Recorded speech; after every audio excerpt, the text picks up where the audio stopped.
国民党省长林着写的反核，你既然把它烧了，退一步，那请问民进党要不要宣布此刻起断联所有霸团，并且下架所有霸团相关文宣、政治精算师，算的永远是自己。对方有退吗？退什么？退？他刚刚打我，我有退吗？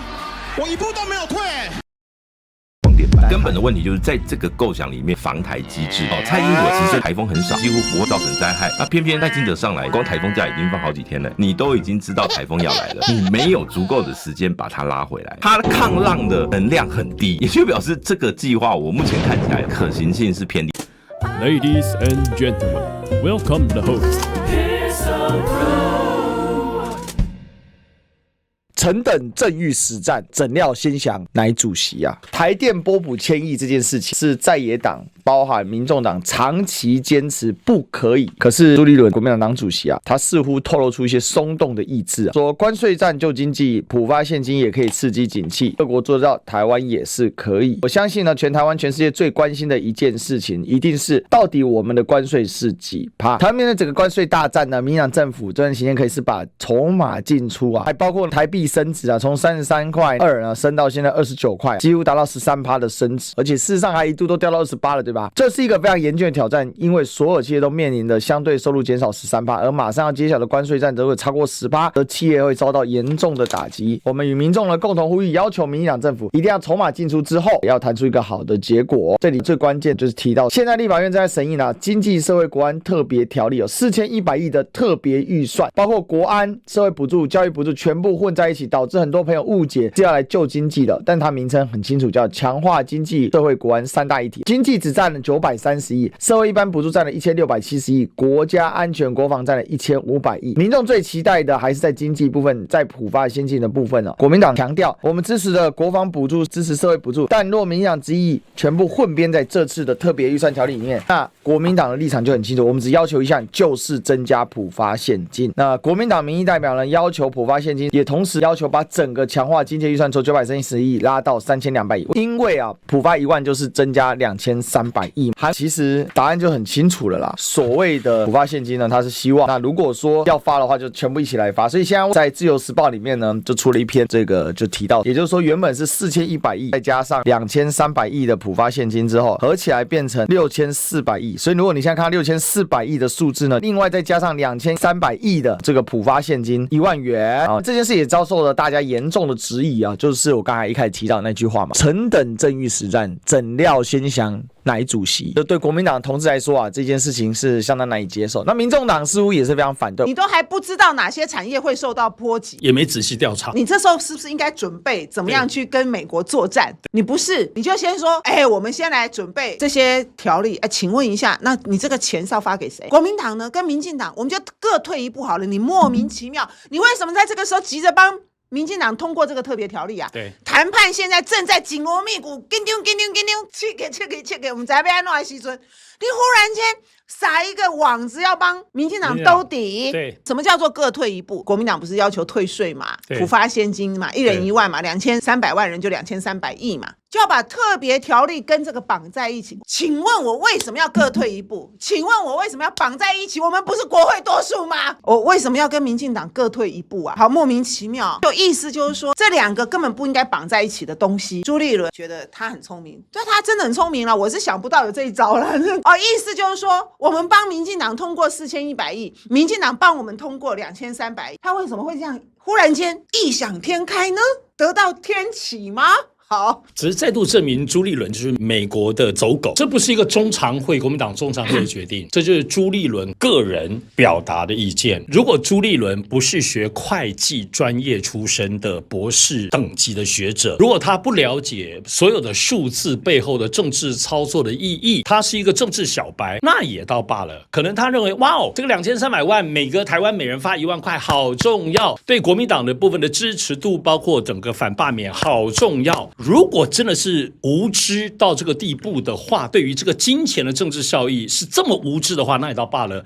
可朱立伦怎么可能是呢？如果朱立伦是学什么新闻专业，是什么政专业，他不是会计专业的，或许我倒觉得也可能可以理解他为什么这个思考。但是他就是会计专业，他对于每一笔钱跟钱之间的关系，钱跟钱之间的政治效益，在这个时间点，你要大让步，2300万每人发1万块钱也到罢了。刚刚我想立勇跟我一样，我没有办法接受的就是凭什么国民党对于台电的1000万在这时候也让步？国民党对于台电1000万也让步，你这个是已经是自我阉割，是直接往最关键的地方就把国民党的自我阉割到彻底，就是这些年来，特别从去年国会作为蓝白作为多数以来当中，对于电价、电力、台电的扭曲，对于绿油油的这些云豹、夯邦的这个整体的对抗架构，你完全可以认朱立伦一个人，你完全可以认1000亿就给台电，然后1000亿给台电之后，台电就拿着1000亿，最后云豹他们就吃掉800-900亿了，不就这样子吗？退这个字是现在可以写的吗？啊，你再怎么洗掉没有用啊。那你什么时候跟民进党有讲好要各退一步？对不对？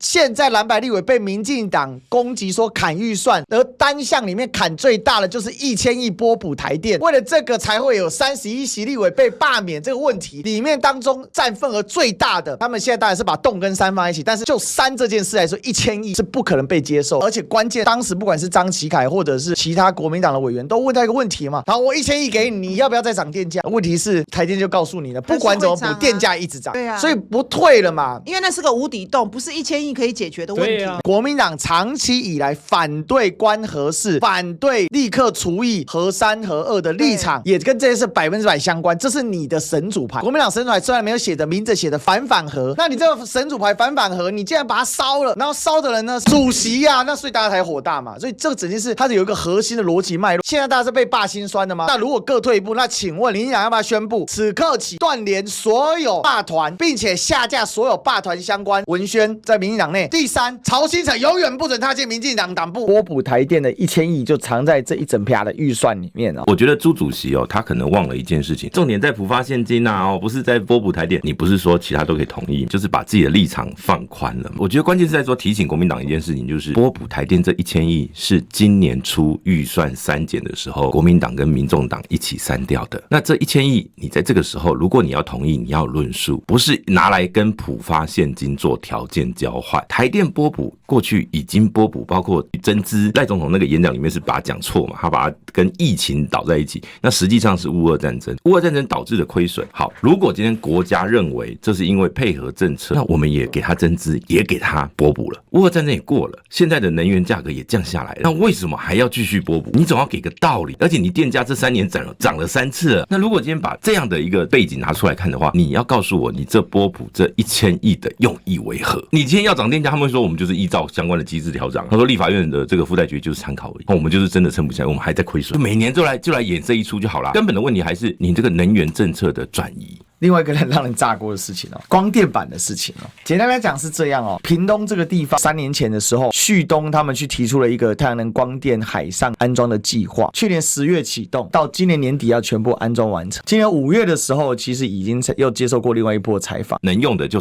都差不多了，因为台湾的水体其实很少，而且开始有很多居民开始怀疑，之前就是在质疑说，你这个放在水面上，比如说这次台风来，即便是这个你是在静止的水面，台风来还是有可能会导致这上面的这个面板破碎或是被摧坏。沉在水底，请问水库的水源会不会被污染？就是说很多人会担心这样的，会有这个疑虑，所以呢，后来他们就想说，那因为一方面静止水面，就是说这种所谓的逻辑上，如果今天海面的风浪是可逆可控的话，当然可以啊。问题就在于说，蔡英文执政那几年台风很少，几乎不会这个造成灾害，那几年可以，那偏偏赖清德上来，我们光台风假已经放好几天了，对，去年就一个3坨鹅不知道放多少天赖清德有招台体质，